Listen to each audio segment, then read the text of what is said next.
श्री स्वामी समर्थ।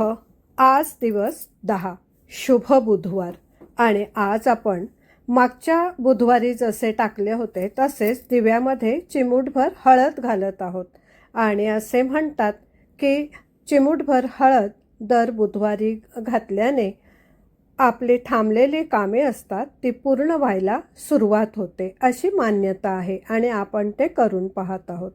तर आजची रांगोळी आहे श्री गणेशाची। अगदी छोटीशी झटपट होणारी ही गणेशाची रांगोळी देवघरात देवासमोर किंवा घराच्या बाहेर दारासमोर सुद्धा काढू शकता। रांगोळी कशी वाटली ते जरूर कळवा आणि आपण उद्या पुन्हा भेटूया गुरुवारी।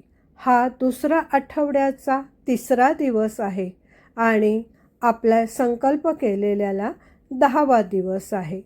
तर कसं वाटतंय, तुम्ही सुद्धा करताय ना माझ्याबरोबर? हे कमेंट बॉक्समध्ये जरूर कळवा। धन्यवाद।